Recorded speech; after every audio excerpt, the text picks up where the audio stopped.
All right. So here we go. Piecewise functions. We are on the 9th, 3rd. All right. So for starters, let's discuss what piecewise functions are. So piecewise functions, right? So make sure you write this down in your journal, notebook, whatever you're using. So piecewise functions. Well, a piece, well, it's terrible. Let me try that again. Let's see. A piecewise function. There we go. Much better. Piecewise function is made up of more, two or more what? What do you think? Well, it is a function, right? So two or more functions.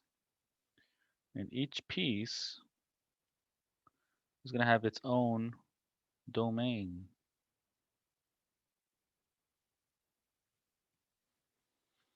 Each piece is going to have its own domain. So take a look at this example here. We're going to evaluate this particular function. So it says here that f of x is equal to x squared minus 1 if x is less than negative 2, and 5x plus 3 if x is greater than or equal to negative 2, right? So there's two different parts. X is, when you say f of x, remember that's just how to express the function, but it's similar to when we had the equation y equals, whatever. Instead of y, we have a function, so it's going to be f of x. Okay, so we've discussed this before. It's basically how we started the year. So let's take a look. It says here f of negative 5. F of negative 5, well, let's see, which part of the function are we going to use? Remember, this is similar to f of x. I'm just going to put this on the side. F of x, that's the same as y equals, right? Equation, function, work the same way. So f of x is, in this case, is negative 5, so I'm going to substitute the x for negative 5.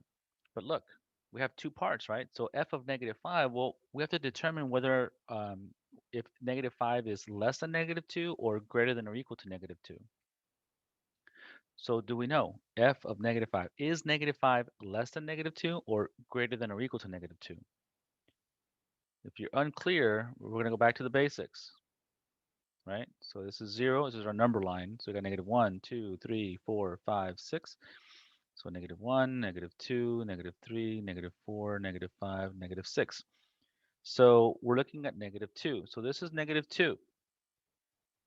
Is negative 5 less than negative 2 or greater than negative 2? Here's negative 5. Clearly, it is less than. Since negative 5 is less than negative 2, then we're going to use this top function.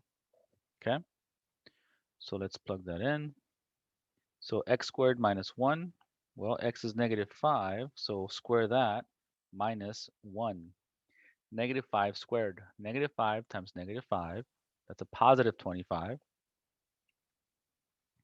And if you're unclear on that, let's bring out our little calculator. I can resize this, it's huge. There we go. So negative 5 times negative 5, that's 25. All right, so this is 25 minus 1, which is equal to 24. So my answer here, f of negative 5 is 24. Let's try that again. So now we have f of negative 2. Okay, what is f of negative 2? So we're going to substitute the x for negative 2. So let's take a look at our functions. So it's the top equation, or top equation when we have it when it's less than negative 2, or it's the bottom equation when it's greater than or equal to negative 2. So in this situation, we have an equals. So f of x is f of negative 2. So we're looking for when is this equal to negative 2? So x is negative 2. Therefore, we're going to use the bottom equation. So if I can write correctly, 5 times x is negative 2, plus 3. 5 times negative 2, that's negative 10, plus 3. Negative 10 plus 3, so 10 negative plus 3. We end up with negative 7. Okay, so that is my solution. Again, we're just plugging in a value and figuring out what the equation is. It's stuff we've done before a lot. So f of 7, f of 7. So let's take a look at the number 7. Is the number 7 less than or greater than negative 2? Well, obviously this is positive, so that would be over here. 1, 2, 3, 4, 5, 6, 7. That's way over here, definitely greater than. So we're going to use, again, the bottom equation. So 5 times x, which is 7. So 5 times 7 plus 3. So 7 times 5, that's 35 plus 3. So this is equal to 38. Again, nothing really new in that sense. We're just plugging in the value of x into the equation and figuring out what it is. So that's evaluating equations. The only difference here is that it's a function, but there's different parts, right? Depending on the value of x, we use a different equation. Okay, that's a pretty good example. So let's have a look at another one. Here we have g of x. All right, so g of x, but look, there's three possible equations that we're going to use here. That's a bit annoying. All right, so it says here that g of x is equal to 1 half x plus 3 if x is less than or equal to negative 4. All right, when x is less than or equal to negative 4. Negative x minus 1 when x is greater than negative 4 but less than 1. Okay, and then we have another one, 2x cubed plus 9 if x is greater than or equal to 1. So there are three possible combinations here, three possible outcomes, depending on the value of x. Okay, so let's have a look. All we're going to do is evaluate this particular equation function. So this one says g of 2, g of 2. So x is equal to 2. Where does 2 fall in here? Is that going to be less than or equal to negative 4? Nope. Right? Positive 2 is definitely greater than 4, so that's not it. What about this one? X is greater than negative 4, but less than 1. Well, 2 does not fit there. It doesn't fit in there.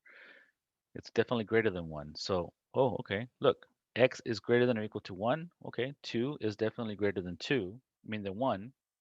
So we're going to end up using this function down here. 2x cubed plus 9. Okay.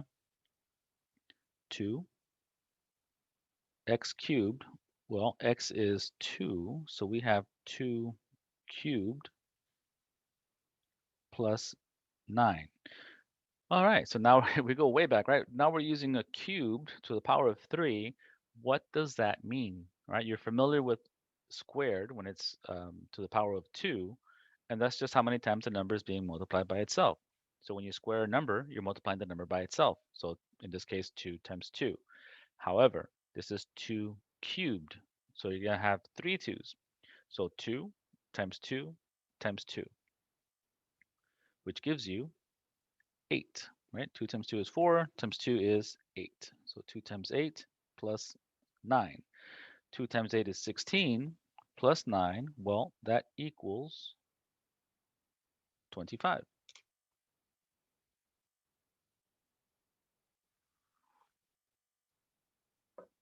Okay, hopefully it's nothing scary.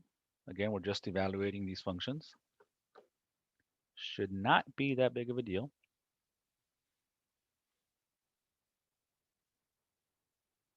I'm just checking to see if anyone is coming in. Nope. All right. Let's see. How about g of negative 1? G of negative 1. Negative 1. All right. So is negative 1 less than or equal to negative 4? If you're confused about these negatives, go back to the number line. Right? This is 0, negative 1, 2, 3, 4, 5, 6. So negative 1, negative 2, negative 3, negative 4, negative. All right. So where is negative 4 is over here. All right. So We have negative 1. So is negative 1 less than negative 4? Nope, it's definitely greater. Okay, so here is negative 1. All right, so let's take a look. Is negative 1 greater than negative 4? Yes. Is negative 1 less than 1? Well, 1 is over here, so yes, it is. So it falls in between the negative 4 and the 1. Cool. So that means we are going to use this second equation. So we have negative x. Well, x is negative 1. So negative, negative 1 minus 1. Pay attention to the negative sign. Okay, we are subtracting x. So it says negative x, but x is negative. So we have negative, negative 1. So negative, negative 1 is a positive 1 minus 1. That's equal to 0. Easy enough.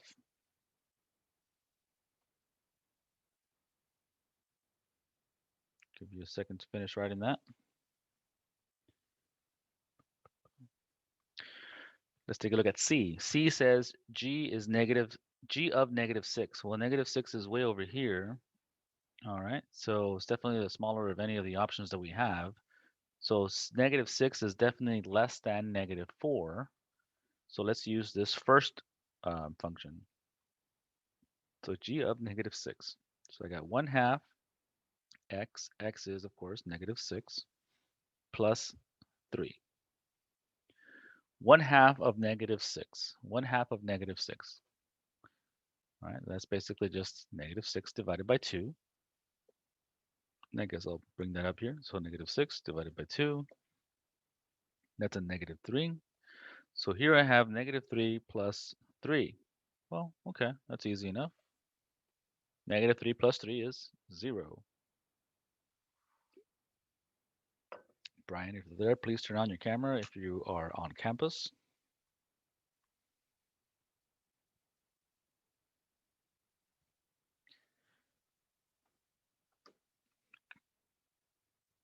Any questions?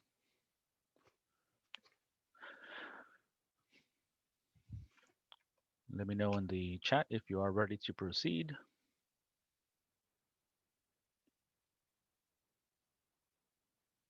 Cool. All right, let's begin. Sorry, let me just keep the chat open. All right, so I have the chat up in case anyone has any questions or you want me to slow down or cover something again, just put it in the chat. All right, so now we've evaluated, right? Evaluating piecewise functions. Now let's go ahead and graph them. I know how much you guys love graphing. So let's do some of these. And again, this isn't something in the sense of graphing an equation, a linear equation. This isn't anything new. You know, this is what we've been doing, except now for this particular function, you actually have two or more um, outcomes. So it's not just one line that you're graphing. On some of these, you're going to end up graphing multiple lines, depending on the value of x. All right, so here we have f of x is equal to x when x is less than or equal to negative 3, right? And then we have it is negative 2x plus 1 if x is greater than or equal to 3. So let's take a look at that here. So we're going to graph that. And fortunately for us, this is already in the form of, if you recall, y equals mx plus b. So in this situation, essentially the y is the same as that f of x, right? So f of x is equal to mx plus b. So let's have a look. X, y is equal to x, or f of x is equal to x. Well, what does that look like? Well, when x is 1, y is 1. When x is negative 1, y is negative 1. So let's go ahead and graph that, right? So that's all it is, mx plus b. B is 0, so it's going to cross the y-axis at the origin. And again, when x is 1, y is 1. When x is negative 1, y is negative 1. Now it mentions the 3, so let's go ahead and do that one here. So negative 3 equals, right? Less than or equal to. So negative 3. So when x is negative 3, 1, 2, 3. Y is negative 3. 1, 2, 3. So it's going to be filled in, right? Because it includes the negative 3. So what we're going to do is we're going to go ahead and graph that because I want you to pay attention to the value of x, right? So here we started at the origin, that's the y-axis. I mean, the y-axis. And we graphed a couple of points, but look, it says here that x, in this situation, f of x is equal to x only when x is less than or equal to negative 3. So it can't be anywhere up here. So I'm going to erase that, right? It's not 0. When it's 0, it's not going to be that. When it's 0, it's going to be the bottom equation. So when I graph this, I'm starting at negative 3, 3, and I'm going this way, okay? Because f of x is x when x is less than negative 3. So it's just going to go down this way, right? Towards negative infinity. So that's the first equation. Now let's look at the bottom one. It says negative 2x plus 1 whenever x is greater than negative 3. Negative 2x plus 1. Okay, well, check this out. mx plus b. So m is equal to negative 2 over 1. So I'm just going to put it as a fraction because it's rise over run. Okay. And b, in this case, is right here. So b is equal to 1. So that's my y-intercept. Okay. So this is going to cross the y-axis at 1. Now, our slope is negative 2. All right, so I'm going to go 2 down, 1, 2, and then 1 across, 1, 2, 1 across. Now, it's very important because it mentions that specifically, right, this is when x is greater than 3. So I need to figure out what is happening with this line at x equals negative 3. So at x equals negative 3, okay, so negative 3 times negative 2, that's 6, plus 1, that's 7, right? So negative 2 times 3 plus 1, so that's equal to 7. Okay. So at negative 3, this is equal to 7. Let me count. 1, 2, 3, 4, 5, 6, 7. 1, 2, 3. So right here. However, the equation doesn't have it at x equals negative 3. When x equals negative 3, it's just x. So it's already filled in down here, which means it can't be filled in up here. Otherwise, it would not be a function. Remember, for a function, every value of x only has one value of y. All right, so it's equal to negative 3 here, and then over here, it's for everything that is greater than negative 3. So this point is not included. All right, so let's go ahead and graph from here through here. Okay, and it goes toward infinity. So there's your graph for this function, right? This function f of x is equal to x only when it's less than or equal to negative 3. And then it's equal to negative 2x plus 1 only when x is greater than 3, I mean the negative 3. So now that we've graphed it, let's take a look at these values of y. Sorry, x first because it's domain. So domain, we're looking at the x. For range, we're looking at the y, right? So for the values of x, take a look at this one right here. So from negative 3 this way, what are my possible values of x? Is there an interruption? Does it stop somewhere? And then to the right, well, from negative 3 to the right, is there an interruption or something that x cannot be equal to? If there is, let me know.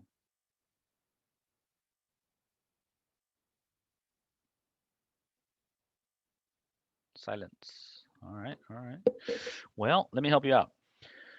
There is no gap. There is no interruption because at negative 3, it's filled in here. And then over here is for everything that's greater than negative 3, right? So going this way, there's always a value of y. So for this situation, the domain is all real numbers. All right? All real numbers. Now let's take a look at y. Now for y, we're looking at, for the range, we're looking at the y, right? We're going to look at the y-axis. So when we go down and up on the y-axis, does it stop somewhere, right? Does it keep, or is there a gap? So look, this is at -3, it goes all the way down. Okay. Does it go up anywhere? No, it doesn't go up anywhere. It's actually right here. From here, it goes down. And it's going down toward negative infinity.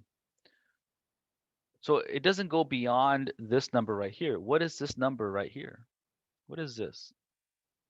1, 2, 3, 4, 5, 6, 7, right? That's what we figured. So this right here is 7. So as far as my possible values of y, right? So y, what is y compared to 7? Y is what to 7? Is it equal to 7? Is it greater than 7? Is it less than 7? Is it greater than or equal to 7? Is it less than or equal to 7? I'm giving you all the possible options. So what do you think? Look at that. It is not equal to 7 there because at -3, it's -3. So this is saying that for values that are greater than -3, then we can graph this. So for y, it's always going to be what to 7? So the line is going from 7 to going down as far as the y-axis is concerned. So it doesn't equal 7, right? So that's just going to be less than. So y is always less than 7 toward negative infinity. And once again, we've done this before. This is how we started from day one, right? This is one of the first things that we talked about real numbers. Then we talked about the domain of the range. Then we talked about graphing, a linear equation. None of this is new. At least it shouldn't be. So just make sure that you're following along. Make sure you're doing all the assignments. I guarantee you, if you turn all of your assignments in on time and do all of your work, do your tests, you're not going to fail. Okay, just make sure to complete everything. Okay, let's take a look at number 4. This one says g of x is equal to -3x minus 7 if x is -1, sorry, less than -1. Oops. So if x is -1, less than -1, then it's going to be -3x minus 7. But if x is greater than or equal to -1, then it's going to be -5. Okay. So let's get to graphing this. So this is already in the form of mx plus b.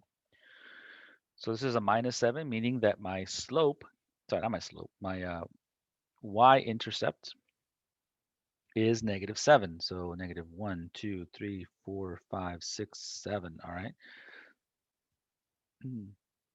Okay, so here we have uh, my y-intercept at -7. However, look at where that point is.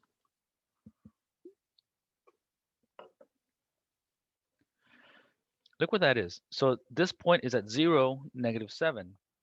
But look, for this part of the equation, for this part of the function, x is less than -1. So I'm actually not going to graph at 0. I'm going to graph at -1. So what's my slope? My slope is, in this case, m is equal to -3 over 1, or 3 over -1, right? They both have a negative in front of it.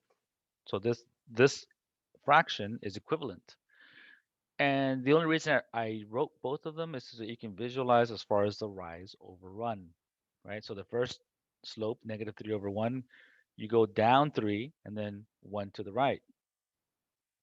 The way it's written on the second one, you will go up 3 and then you will go left 1, right? Because it's -1.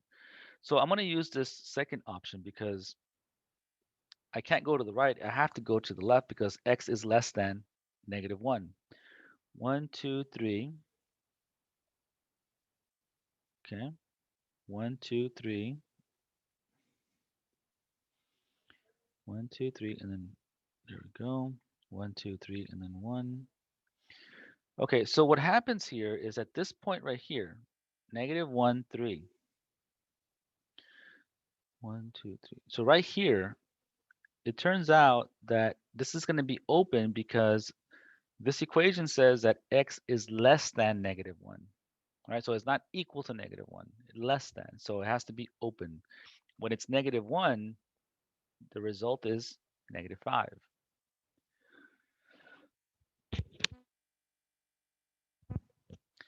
Okay, so I am going to start from right here. Whoops, did not do shape. So I am going to start from right here. I'm going to try to be as accurate as possible for you all. Oh my gosh.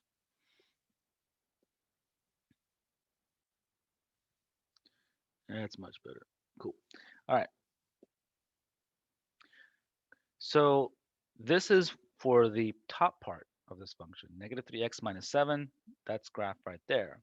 Now it says that when x is greater than or equal to -1, the result is always -5. So I'm going to get rid of this.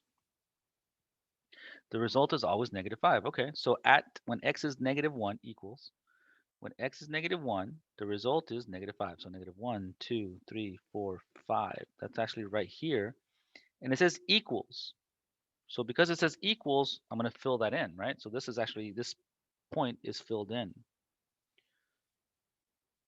And the result after this, for any value of x, it's always -5. So it's going this way.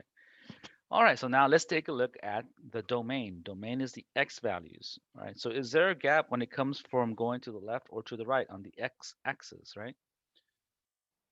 So this is filled in, this one's open, right? So we put them together, then x is always continuous. Like there is no interruption when it comes to the value of x. So the domain in this situation is once again all real numbers. It's not always going to be that case, but for these two examples, that happens to be true. So the domain is all real numbers. Let's take a look at the range. So what are my possible values of y? Well, look, in this situation, there's two possible options, right? Because there's a gap. You see that? There's a gap here from y is 1, 2, 3, 4, between 4 and 5, as far as the y values, there's a gap. So I have to account for that. So there's two options here. Either y is equal to -5, or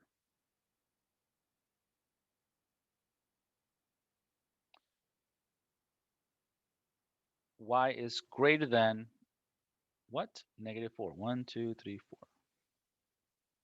Y is greater than -4. Okay, so that's my solution to that. Cool. So I'll give you a moment to finish writing that.